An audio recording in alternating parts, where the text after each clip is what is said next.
Welcome back, everybody. We are now joined with Colleen Monroe. Colleen is our market manager for our farmers market right here in downtown Howell, and is very active and engaged in the community in many ways. But Colleen, thank you so much for taking your time out of your very busy schedule right now to meet with us today and tell us a little bit about what the market has to offer this year. Yeah, no, thank you. Any chance I get to talk about the market, I will take, always. Oh, awesome.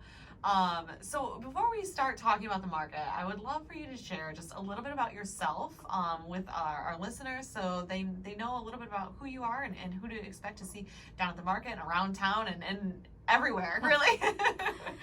Well, I was born and raised in Brighton. Well, we moved there when I was 10, so I've been there 47 years. Part of the community there, love it in Brighton, but when I started doing the Howell Farmers Market about probably, 10 or 11 years ago, it just felt like such a family atmosphere and community. I'm just in love with Howell. So while I'm try to be active in both communities, I really am solidly tied to the Howell Farmers Market and just the vendors there, the customers there, just the whole vibe that we've got going on down there. But I grew up in Brighton. I graduated from the University of Michigan. I work for Brighton area schools. I am a published author. That's kind of one of my side jobs. One of my fun, One of many. Yeah. one of many. One of my fun jobs is I get to coach athletes at the middle school level. So I do track and field, and I do cross country in the fall. So that's a really fun way to spend my time and sharing my love of running and everything. So whatever I enjoy doing, I just love to get active in that in my community to kind of build it up and pass on the positive energy of whatever I love doing. That's amazing, and it is really it's so great to have you on today, and just because you can see your passion shines through in everything that you do. So we really appreciate you coming on today and chat with us about this, and I had no idea that you had been in the area for so long, so that's really cool too. Yep, I'm a bulldog through and through. Awesome. So my children, went through Brighton area schools. We've been part of the community for just a very long time. Yeah, no, that's great. And so we can talk a little bit about the market now. We'll transition into that. How did you get involved with the market? My husband's a professional artist, and when we started publishing the books, I wanted to find ways that I could go out and get my books out into the community to customers. And so I started with farmers markets because it was an unusual way to meet customers, not the usual way. Mm-hmm. And I just really enjoy the kind of getting to know a community and the people that come to the market. So I started doing a lot of farmers markets, and I started doing Howell as a daily vendor. And I did it as a daily vendor for probably 3 years before I finally won a coveted spot as a yearly vendor. And so as I was becoming a yearly vendor, the market manager every year would say, "Oh, this is my last year. I think I'm gonna, retire doing it." And so finally he came up to me one day and said, would I consider taking on the market?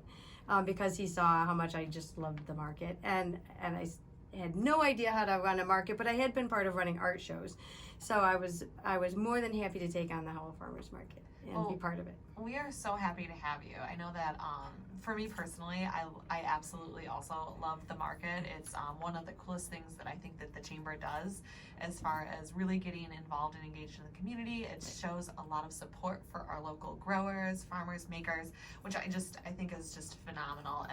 And the synergy it creates downtown on Sunday, I mean, you hit the nail on the head. It just feels like a community. It feels like home. I don't live in the area, but when I come to the market on Sundays, it feels like I could, Right, It feels that like you're I home. do. Yeah, Exactly. that you're home, yeah.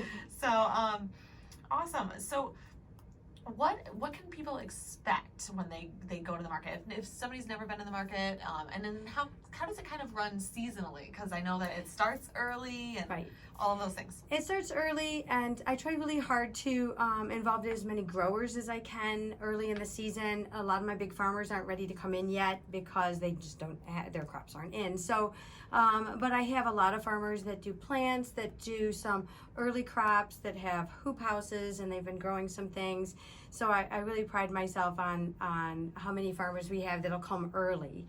And then about mid-June, it really starts to hit its stride, and all the big farmers come in, and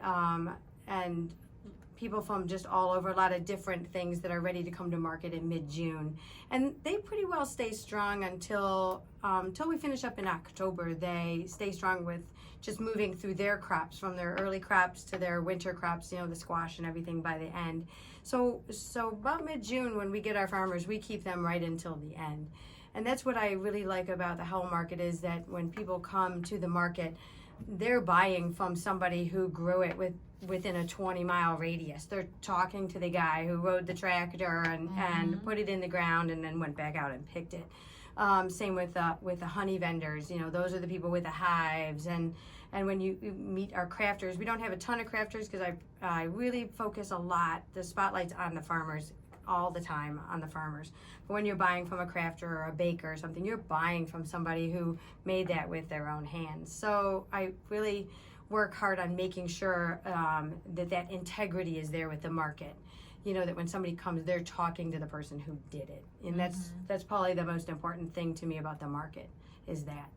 Yeah, and I really appreciate that. I think that we have a lot of people in the community that appreciate that as well, because it is nice to have that when you walk down there and you can purchase those different things. So especially when the pandemic hit and those we didn't know what was going to happen with the market, and then the state said, okay, we could go ahead with the farmers markets because they were like outdoor grocery stores. That was huge to me, to focus in on those farmers, because they had planted not knowing what was going to happen with the markets at all. Planted, acres and acres, not knowing if they were going to be able to sell it to the public. And so last year, definitely, the community supported them so much. I couldn't have been prouder of everyone who came to the market and just was there for them. It was during a weird time. It was just, I don't know, it was a great sense of helping out neighbors. Like you want it to be during times like that. Neighbors helping neighbors. Absolutely, that's a great way to put it. Yep. So I know that there were definitely some challenges last year, and so has that been a little bit easier this year? Or I don't know, easier might not be the right term. It has been. It's when you think back a year ago and making hand washing stations and social distancing booths and all the stuff that went in with just opening up the market. It's kind of surreal how it changes from week to week. This week going in with the ability for people to come in not wearing masks was very odd feeling, because you knew that it was okay to do, but it still just didn't quite feel right after a year of wearing masks. So I guess if anything, we've all learned how to embrace the oddness of a pandemic, and just it's going to change on a day-to-day basis. But now, as we understand it a little bit more, it definitely feels more normal in terms of how the farmers market should look and feel. Absolutely, yeah, that is interesting, and I think that we're going to continue to see that those oddities, like you mentioned, just kind of on a day-to-day and feeling, what everybody's kind of comfort level is too.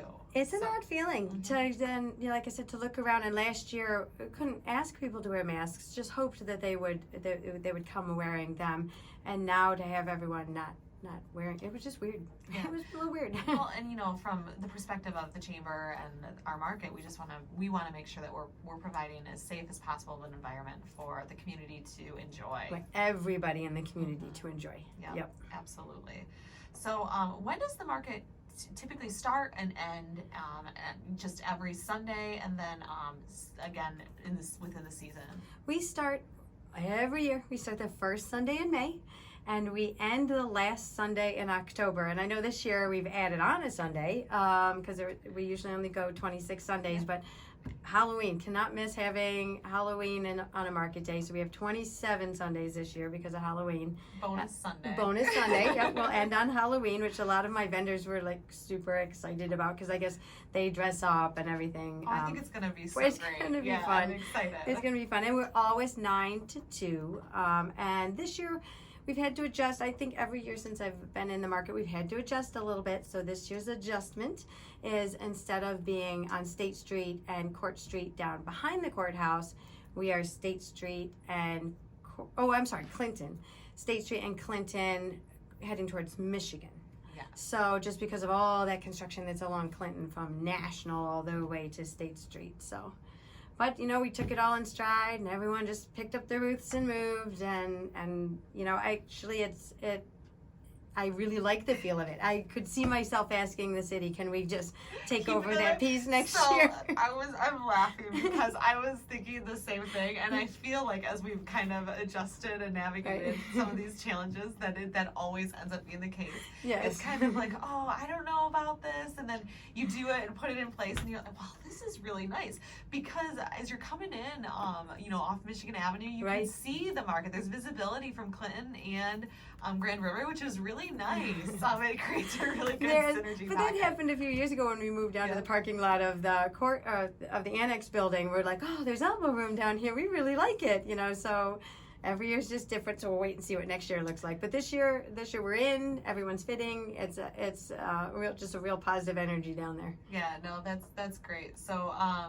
Well, we're really excited about market this year. It's nice to, again, just have something kind of normal. Yeah, I get that. Now, a little bit of normal. And then, I think that it's one of the cool things about this market, too, is that you mentioned 27 Sundays this year, right? So that's more than 6 months, essentially. Yeah. Trust me, it's more than half the year. Yeah.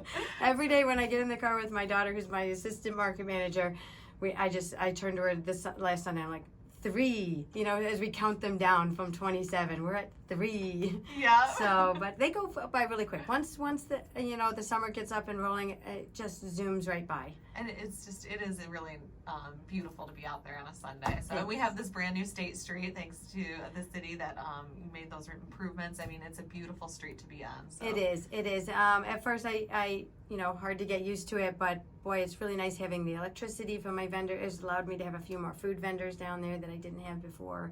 And it's just such a beautiful setting down there, and all the merchants are out there with the flowers in their flower boxes and supporting the market all the time. It's just a beautiful location. Well, and it is great. It's great for our downtown. It's great for our merchants and our growers and things as well. So like super supportive from the city offices to the DPW to the merchants to the customers. I mean, everybody involved, the police department, the fire department, everyone who's involved in it.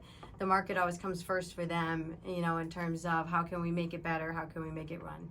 And you're so right, and I appreciate you mentioning that, because they are so wonderful to work with, and we're very grateful for that. Oh, very grateful. So, Colleen, if somebody wanted to contact you to either participate in the market or just get some more information on, how they might become a vendor, how would one go about doing that? So we have 2 really good ways to get a hold of us. One is through the email, and that's at farmersmarket@howell.org.